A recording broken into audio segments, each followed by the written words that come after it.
simplest solution, and yes, I'm happy to be filmed.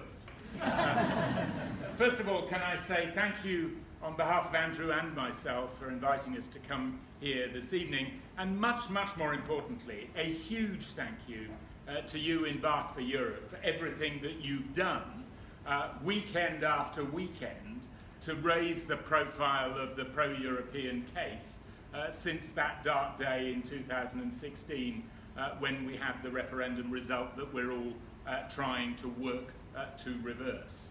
So thank you for all the work that you've done, and thank you in advance for the even greater amount of work that's going to be required in the weeks ahead in order to build on the campaign that we've already established and got going and got to an extraordinary level.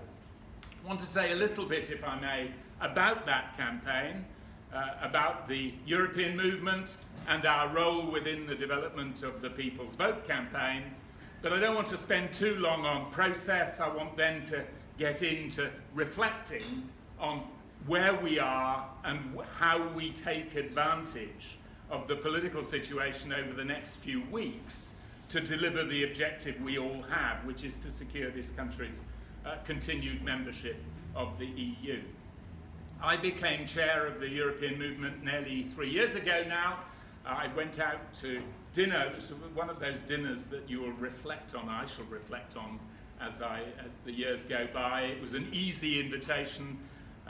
Laura, my predecessor, invited me to go to dinner, and I always enjoyed her company. So I said, yes, why wouldn't I go to dinner with Laura? And she said, well, she'd been chair of the European movement, but she couldn't go on doing it. And so she was stepping down. I said, oh, I'm sorry to hear that. You've been doing a good work there. I said, who's taking over? You are, she said. So by the slightly curious processes of the European movement, this prediction came true. It came true. It's an honour, frankly, to be chair of the European movement. It's a huge pleasure for me when Andrew, we had a dinner together, or it was a telephone conversation. Actually, I'm less generous than Laura. And he agreed to join as vice chair of the European movement in order to raise the profile of the European movement. It shouldn't, in truth, need raising. We are the longest standing campaigner for the pro-European case, as you've already heard, founded by Sir Winston Churchill in the immediate aftermath of the Second World War. And as I very often say, Sir Winston Churchill is remembered in this country and many countries for many, many things, but he's not remembered as an economist.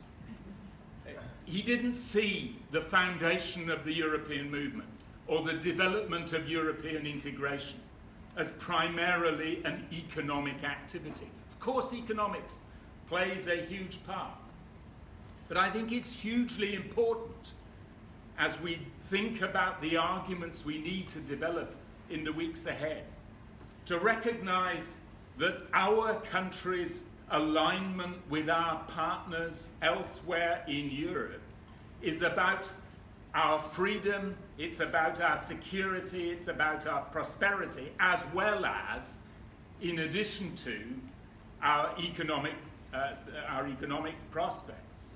The two are inextricably linked. That is the whole point of the process of European integration, of which Churchill was an initiator, which was carried forward by the founding fathers of what was originally the coal and steel community and then the economic community of 1958.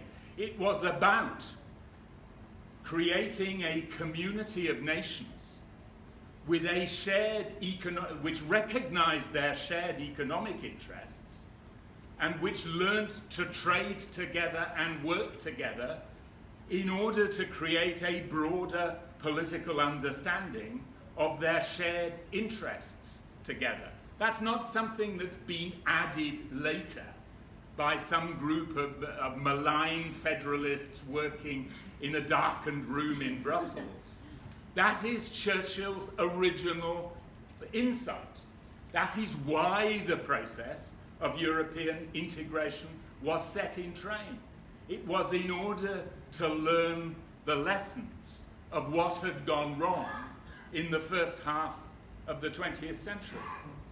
And it's why, on a summer's evening, when most of us probably could, if we were tested, find other things we might prefer to do.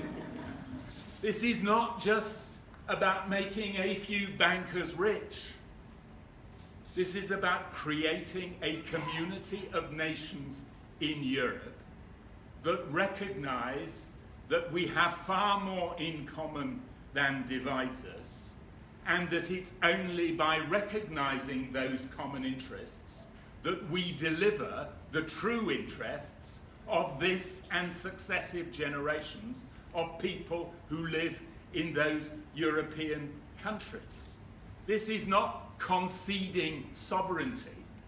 This is recognizing where the interests of this and future generations lie. That's why the European institutions were set up immediately after the war, and we should never, ever lose sight of the importance of that broader political agenda. So let's establish that as the reason why we're here. Then deal with one or two of the political arguments that we have to deal with day to day. I want to offer you a few thoughts on the word democracy.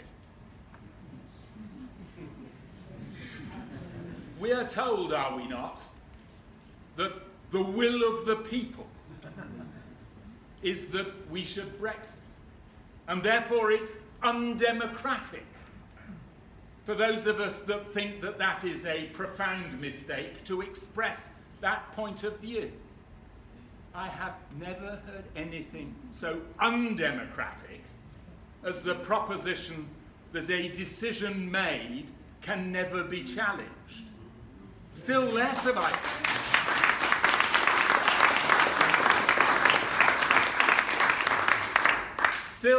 I ever heard anything more undemocratic than the proposition that the only people who have the right to interpret what the electorate meant over 3 years ago are 100,000 retired members of the Tory party.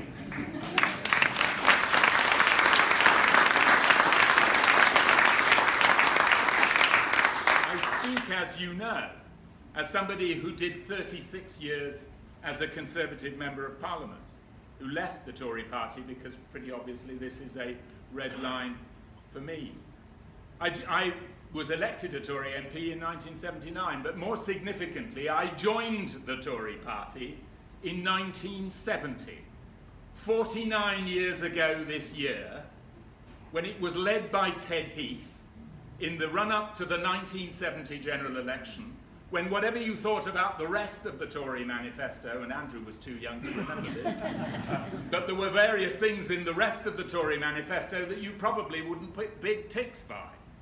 But nobody can take away from Ted Heath his determination to take Britain into what was then the European Economic Community, because he had been part of the generation that had learnt the lessons of why it was important. So that's the background. That's why I'm here, because as a Tory politician, I share that view inherited from Ted Heath, from Harold Macmillan, and from Sir Winston Churchill. But back to democracy. I think the best definition of democracy is that it is a conversation between those who hold authority in a society and the members of that society. It's the means by which people in power are held to account by the people to whom they are accountable. It is not an event. It is a process. It's a way of life. And actually, if you've spent, as I have, 36 years in the House of Commons, and you understand your role in your constituency and in the wider community, you should understand that if you understand nothing else, which is that you're elected on trust to do a job for a period on behalf of the people who elect you and to whom you are accountable when election day comes. It's not something that's given to you to do with what you will. It's part of a continuous relationship. And it's that continuous relationship between a democratic government and the people who elect them that I think is under challenge in our society today. It's why I think what we're doing in the next few weeks is so important. It isn't that I challenge the result of the referendum over 3 years ago. I make no apology for the view, which I share incidentally with John Major, who was the Prime Minister I served in Cabinet. John Major describes the referendum result, quotes, as an historic mistake. Now, I know John very well. He got into the House of Commons on the same day that I did. I can assure you that is as close to bad language as John Major ever gets in public when describing an issue of public policy. He's normally somebody who qualifies everything he says with extreme care to make certain that there's no possible misunderstanding at the margin of where the truth may lie. For John Major to describe Brexit as an historic mistake ought to be an alarm bell to anyone interested in the future of our country. So, in this democratic process, I think it is essential that we challenge every inch of the way those in authority, those who are the legitimate government of the country, but they're the legitimate government of the country on the basis of a series of pledges that were made in 2016 and 2017 that are no longer government policy, and for which the people now in office need to be called to account. So let me just reflect for a second on the current Boris Johnson administration. Incidentally, I don't call him Boris. I call him Johnson. My only reservation about calling him Johnson is that the previous head of government that I called Johnson was a man I had much more respect for, Lyndon Baines Johnson. But Johnson is in charge of a government which isn't discharging the commitments that he articulated in the referendum campaign. In the referendum campaign, we were told that a deal was going to be very easy. There were no choices to be made. There was going to be more money to be spent. The pledges that were made during the referendum campaign do not find any place in the programme of this Johnson government. Still less do the pledges made by Theresa May and the Tory party in the 2017 general election find any place in this Conservative government.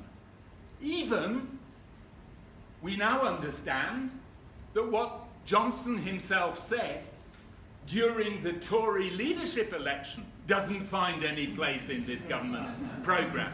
He said there's a 1 in a million chance of exiting without a deal. Now we're told in blazing headlines of the Sunday Telegraph yesterday that no deal is the only show in town. What has started off being something that wasn't even worth thinking about in the referendum campaign, in the Tory election campaign of 2017, the emphasis was on the need to produce a deal and we won't do no deal. That was way off the beam of anything that was likely to happen. When Mr. Johnson was standing for the Tory leadership election, he said it was a 1 in a million chance. And now we're told by Dominic Cummings that it's the main possibility, it's the main plank of the government's policy. Incidentally, Mr. Cummings is worth reflecting on. We're told in one branch of the government that it's important that Mr. Cummings is not seen in public and that he's an apparatchik working in the machinery of government without a public profile. That's going well, isn't it? I think it's important that his public profile is clear. This is the man who was responsible for the Vote Leave campaign. He was responsible for all the excesses of the Vote Leave campaign. And he's now reconvening the team that was responsible for the Vote Leave campaign in number 10 Downing Street at public expense. So those of us that reject that course for our country, there couldn't be, surely, a clearer call to arms. We now face a government that makes no pretense that is seriously interested in a renegotiated deal, even if one were available, which I don't think it is. But even if it were, Boris Johnson is refusing to go to Brussels to inquire, to find out whether any better terms are available. He's simply sending them press releases and telling them that the deal that was negotiated over 3 years by Theresa May, that deal is off the table. It's a unilateral decision by the British government. So, at the background of that, the government is not pursuing a deal. It's preparing the ground for no deal, and it's preparing the ground for a general election to try to force that no deal policy through. So the challenge for us is to make certain of two things. Firstly, that the prospect of a general election is one that when Mr. Johnson and Mr. Cummings and their allies sit down and analyse the figures, they think actually that's not a risk worth taking from their point of view. The one thing we can be absolutely clear about is that the man who's plotted his way to number 10 Downing Street from his study in Eton doesn't want to go down in history as the shortest lived Prime Minister of the United Kingdom. Shortest serving, let me be honest.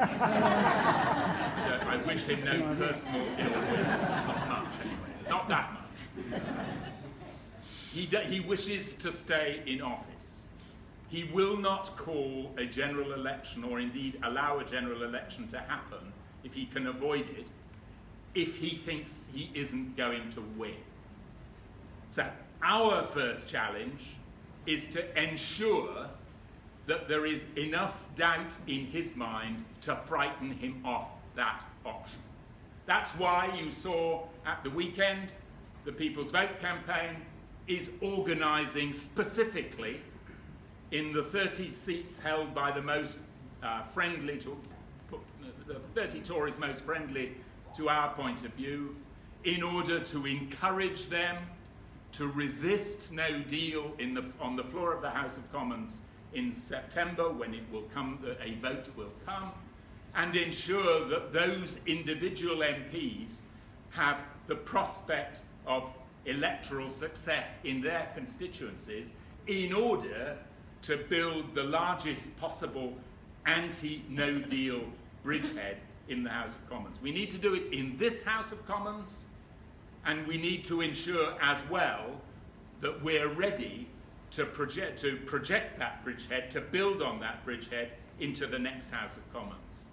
If there is an election this autumn, my view is that I hope Jeremy Corbyn doesn't win, but it's very important that Boris Johnson doesn't win. Who loses this election is actually, if it happens, the most important question.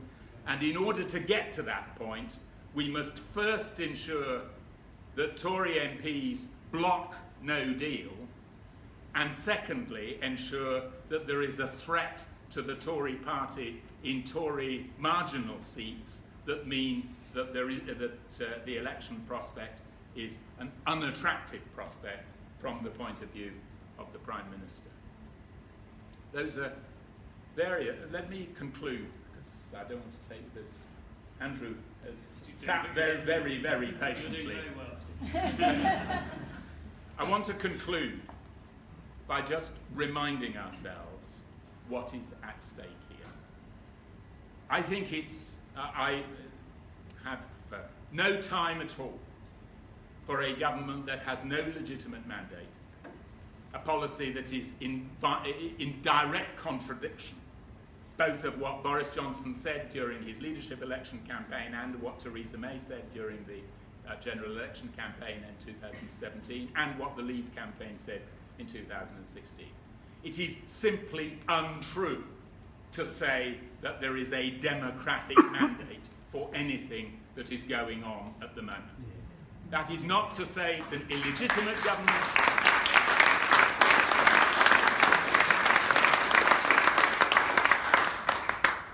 I don't say it's illegitimate within our system, but I do say that our system is deeply flawed when it produces a legitimate government as devoid of a democratic mandate as this government is. We must therefore resist this government, but we must also, in order to achieve our objective of challenging them in every seat, every Tory marginal seat, holding seats like Bath, but fighting them in other seats that we can win from them, in particular in the southwest with Lib Dem support. We need to challenge them in every one of those seats with a better view of the future. A view that doesn't rely on retreating into a nationalist shell, is not Farage light, is true to our national instincts as English and British people to be open and welcoming and to be internationalist, not to be narrow and suspicious and nationalist.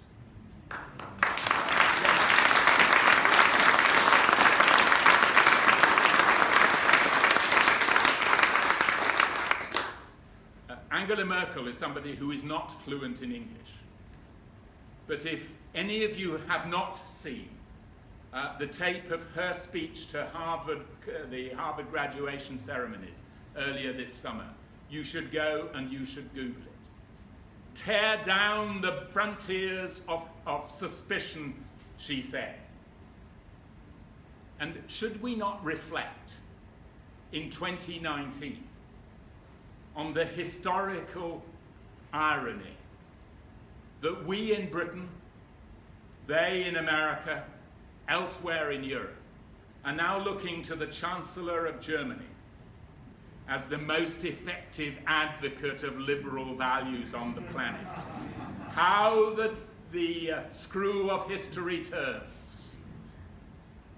Let us accept that call, the clarion call, to stand for values which are deep in our country's history, to reject what I believe is an historical dead end that is bad for Britain, bad for our people, and bad for the planet on which we live, and build the case for the kind of liberal future all of us want for ourselves and for our children.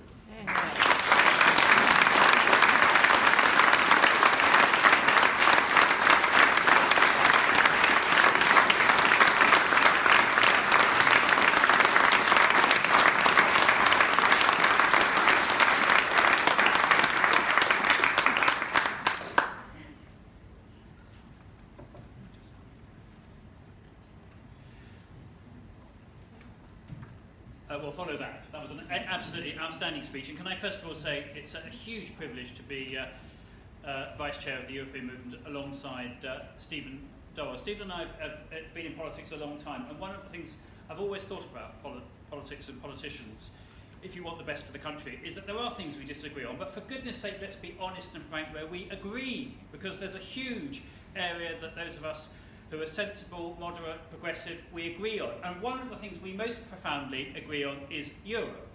Now, I've spent a lot of time in politics trying to pretend that there are disagreements where there aren't, because it's party politics. I mean, there are people from different political parties here today, and you all know what it's like. I even can spy one or two Lib Dem organisers and people like this, and there is no trick that they're not capable of when it comes to garnering votes, and I pay tribute to you. But there's a lot that we agree on, and one of my first introductions to it was when I went to work for Tony Blair. I went to work for him on education, which is my great passion. I wish we could spend more time, let's be clear, modernising and sorting out the education system of this country instead of trashing the future of the young, which is what's actually happening.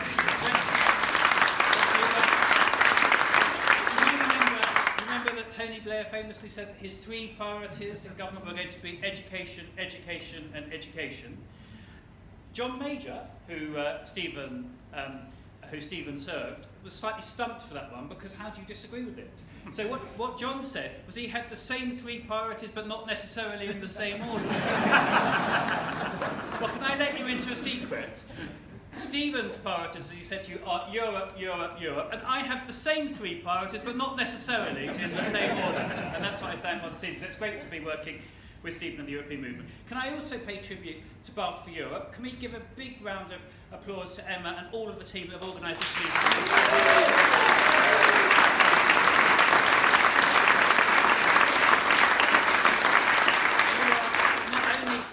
Organising, but you're an example to other branches too in how to get things together. In August, I mean, I couldn't believe it when I went on. I was trying to tweet out, because I send a tweet or 2 a day, and I was tweeting out on why people should come, and I put the Eventbrite on, and so it was booked up, it said. I wasn't having any of that, so I took the Eventbrite out and just tweeted out the address anyway. So that I hope people come. But it's great what you do here. It's also great to be back in Bath. This is the third meeting of Bath for Europe I've done in the last 15 months. I've done 1 or 2 other campaign engagements, but we will gloss over those very rapidly because there are more people in this hall this evening that I think voted for me in the whole of the southwest of England in the European elections. And the reason for that is very clear. And let me be completely frank, because it's important that we're in a really serious crisis in our national affairs at the moment. There's no time for beating around the bush. The reason why my party, the Labour Party, did so badly in the European elections is we were not an out-and-out Remain party. Yeah. Until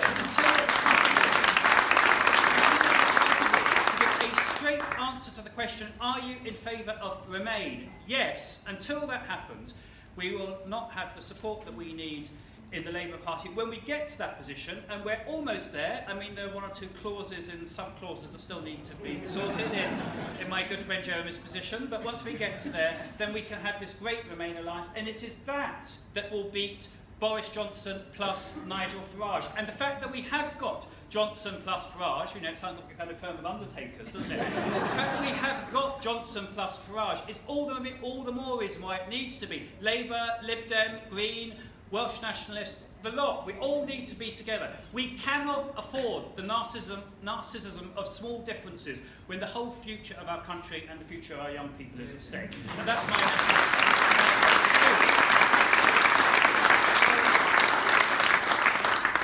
Mission in front of us. The good news is that Johnson, as we must now call him, he doesn't believe in Brexit. He doesn't believe in anything apart from Boris Johnson. I mean, that's all he believes in. He wanted to be world king at the age of 8, but in our system of government, the only way of being world king, because Her Majesty wasn't offering to give up this particular post, was to become Prime Minister. But the actual policy is like the Roman emperors, bread and circuses. If they want a bus, they can have a bus. If they want a cable car, they can have a cable car. If they want Olympics, they can have Olympics. If they want Brexit, they can have Brexit. He was against Brexit before he was for it. He was for membership of the customs union and the single market before he was against it. There is no position on Brexit which Boris Johnson has not held the opposite of at some time in the last 5 years. Indeed, in many cases, the last 5 days. Remember, the leadership election, 1 in a million. 1 in a million has now become the central case of the government in the course of one week. So the good news is that you can't believe a word he says. He doesn't believe anything. He would do anything. That is perfectly compatible with staying in the European Union. He's in a much better position than Michael Gove. Michael Gove, unfortunately, believes it. I mean, he actually thinks that we would be better. There's no pretense on Boris's part that he actually believes it. The bad news is exactly the same, that he doesn't believe it. He's largely, I mean, because Stephen is still, there's still some code of conduct between Conservatives. He didn't quite call a spade a spade. Let me call a spade a spade. Boris Johnson is a fundamentally amoral politician. There is no political principle which is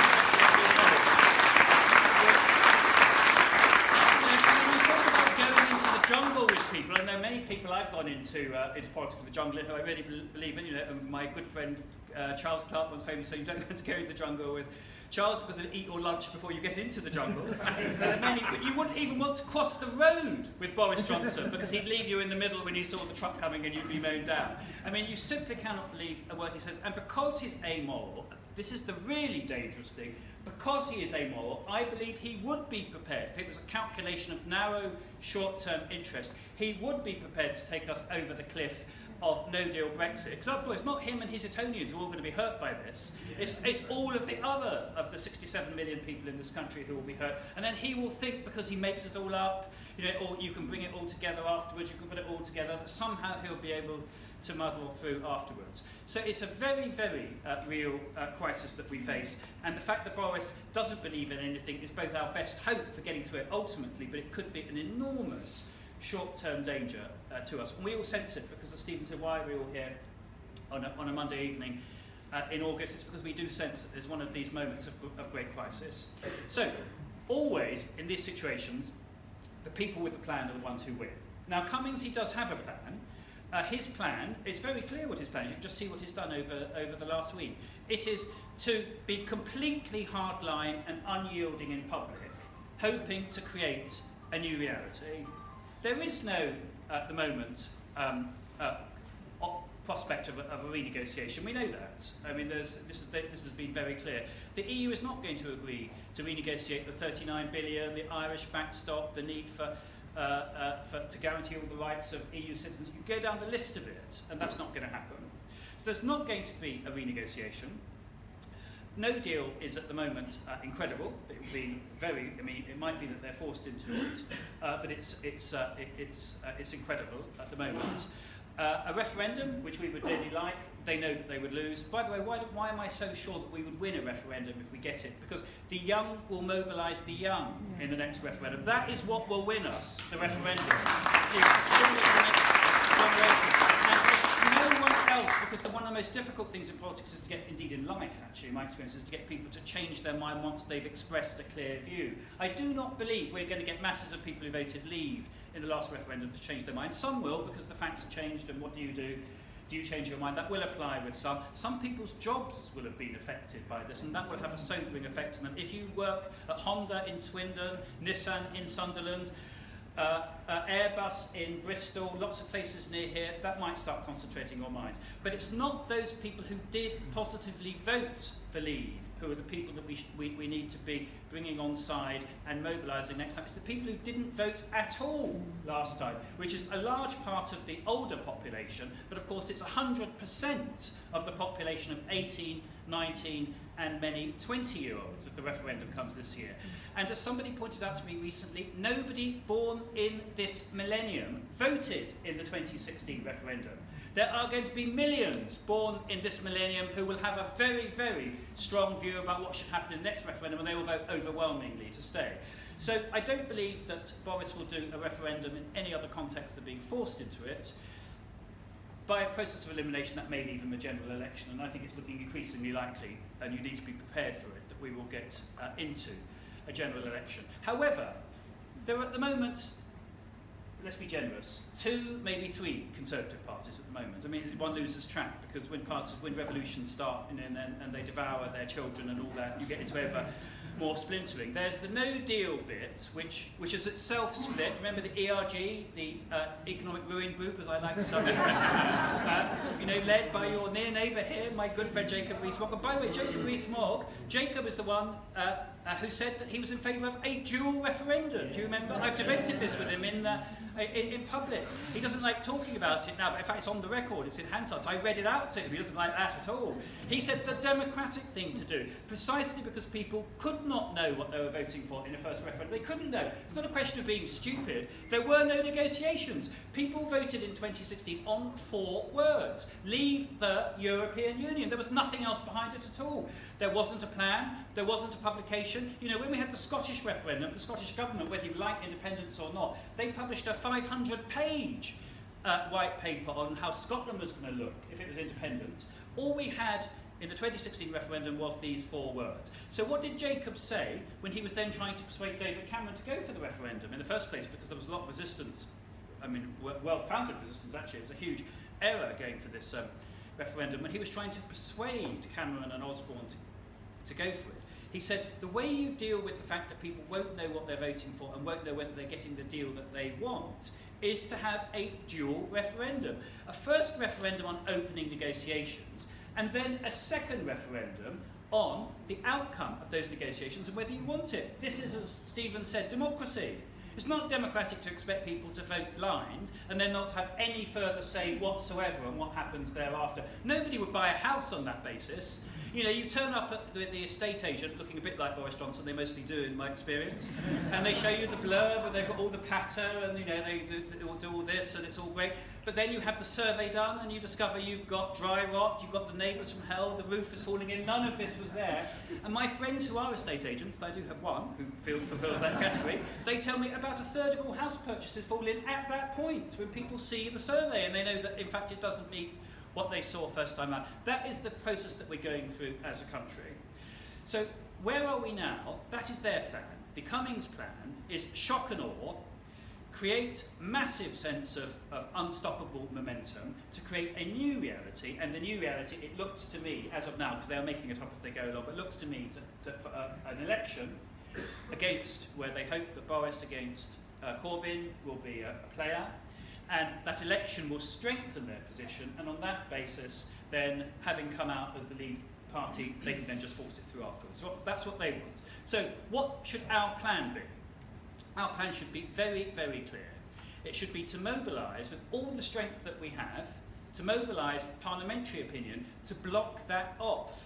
And when no deal comes forward in October or September, which is what will be the threats, which will be used to try and force through some kind of deal without the backstop or something like that, with otherwise straight into an election. When that happens, to make the alternative to no deal a referendum and to get Parliament to enact it, that is what we need to do. And that is why, what are you all doing on October the 12th? Anyone got any other commitments besides going? Where are we going to be on October 12th? We're going to be in Parliament Square, aren't we, all of us? I'm told that you had a train last time. Is this true? Yeah. Well, we need 2 trains next time. Indeed, my good friend, the ex-Vice Chancellor of Bath, because I ran this great campaign against her being the most overpaid Vice Chancellor in the country, some of you might know.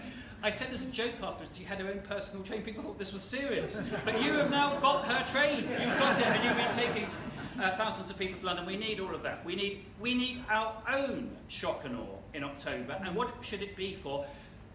To seize control of the order paper of the House of Commons again, democratically, because that's what the majority of MPs can do, and to rule out no deal, and to put as the alternative a referendum. And if we are sufficiently compelling on doing that, I believe there's a good chance we can get to a referendum in one go. If we are then forced into an election, then can I be clear what I think we need? We need a giant Remain alliance. Now what that giant Remain, that's what we need. We need to all come together.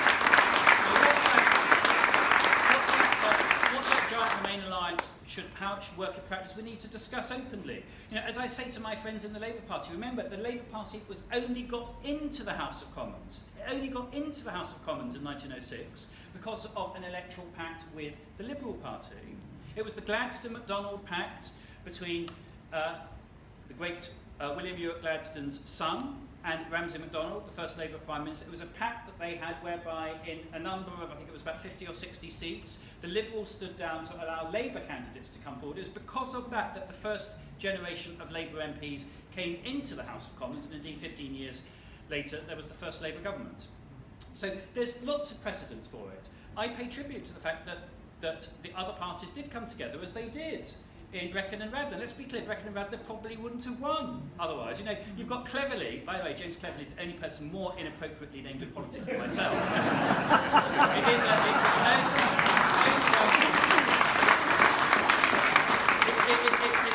It's a close contest, but I think he just about wins it, I like telling you.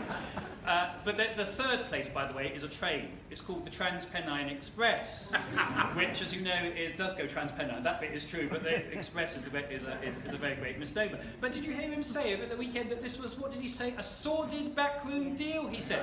Well, there was nothing backroom about it. It was published. You just needed to look at the ballot paper to see there were no candidates from three of the parties in this alliance. But also, let's be clear, the reason why people come together is absolutely democratic and legitimate. It's because of our electoral system.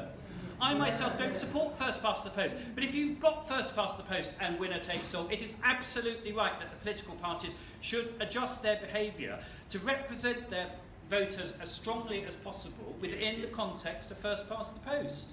Now, what that means in practice, whether it means people making decisions for themselves as to how they vote in a best placed way, you know, if you're in Bath, which it's very clear that the Lib Dems are going to be the party likely to win. If you're in Bristol West, it's very clear it's Labour and so on. People need to decide that, and my own view is that responsible party leaders in this moment of great crisis should be talking about that together. And my view is that should include the leader of my party, who should be in discussions with the leaders of other parties about how we create a genuine Remain alliance, which can have a good degree of confidence that if Farage and Johnson come together, which is what I think will happen, that we can defeat it. Because there is a massive imperative national interest at stake in this. And the stronger we all are on October the 12th, across all the parties which support Remain, including a large part of the Conservative Party, because don't forget, until 3 years ago, staying in the European Union was the policy of the Conservative Party. I mean, it seems amazing to think it now. I mean,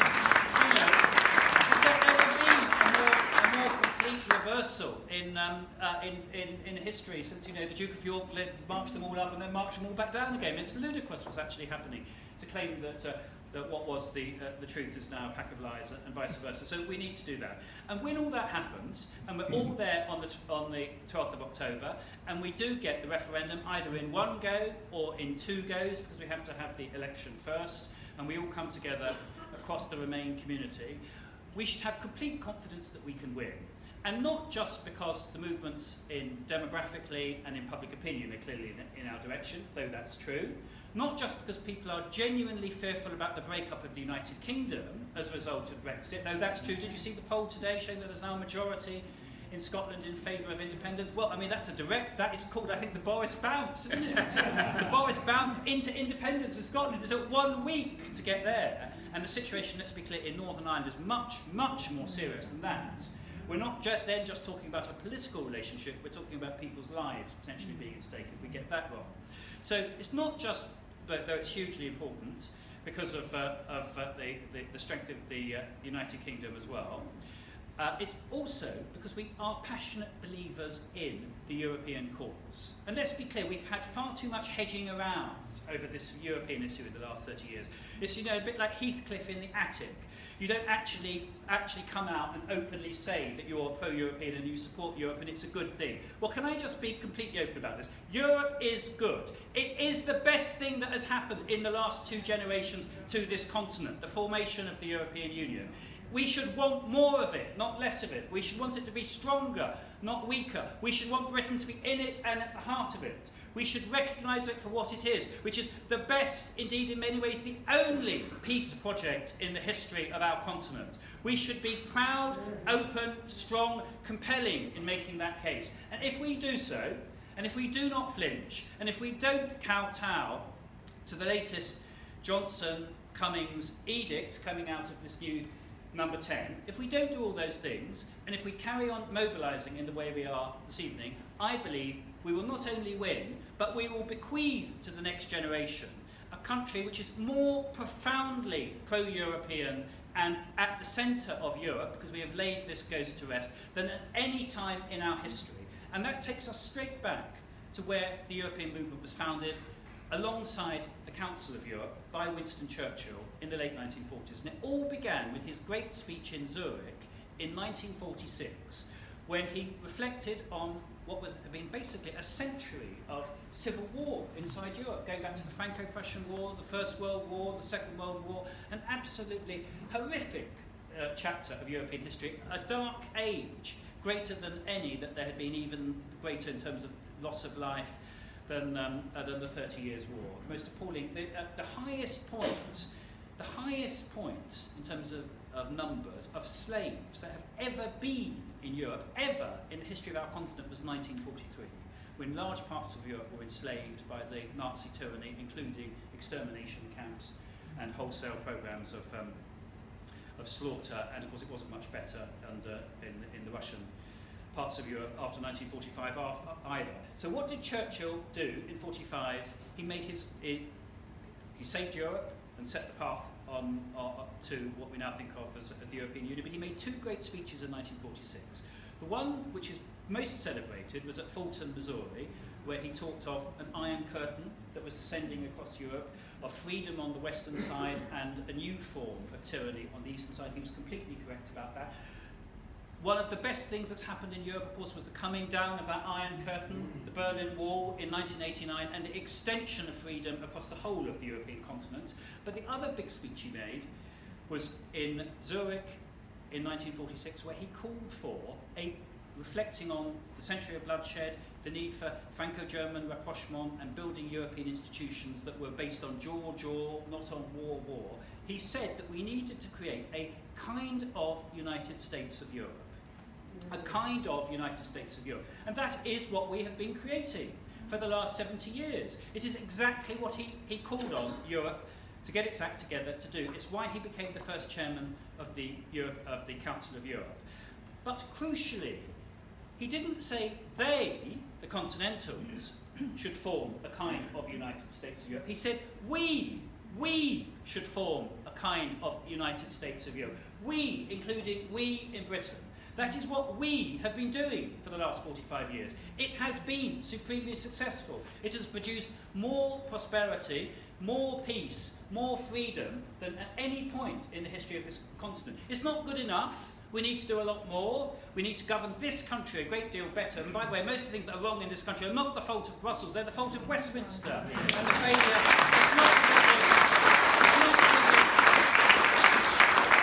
it's not because of Brussels that the 2/3 of youngsters who don't go to university don't get a raw deal and there aren't enough apprenticeships. It's not because of Brussels that there's a homelessness crisis. It's not because of Brussels that we have the most centralised system of government in the Western world for a country of our size within our own country.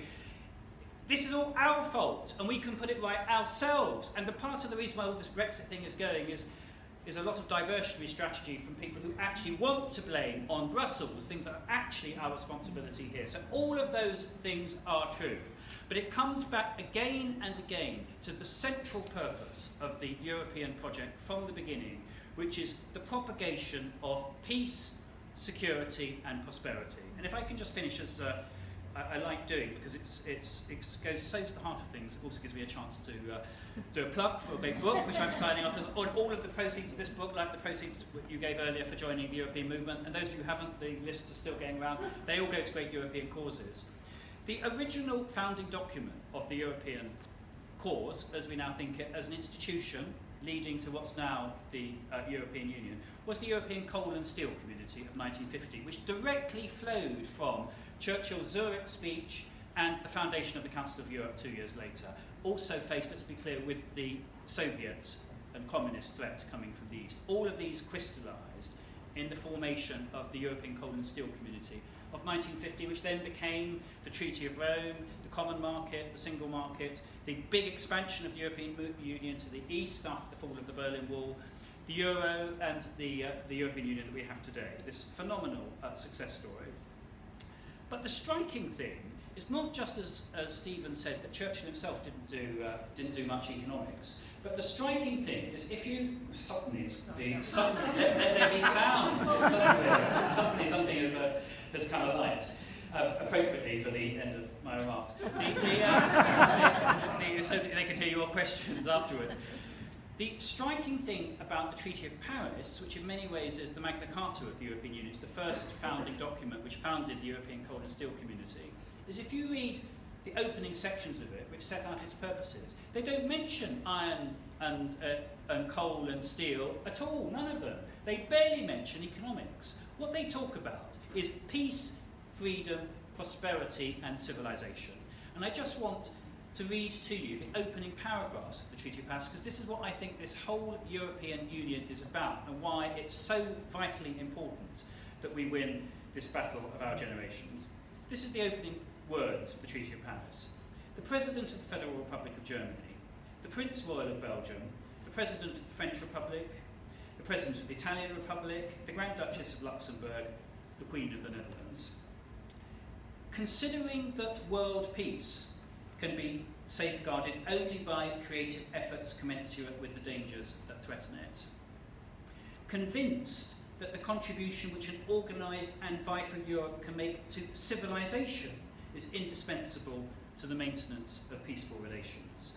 Resolved, and these are amazing words from an international treaty, resolved to substitute for age-old rivalries the merging of their essential interests to create, by establishing an economic community, the basis for a broader and deeper community amongst peoples long divided by bloody conflicts, have decided to create a European coal and steel community.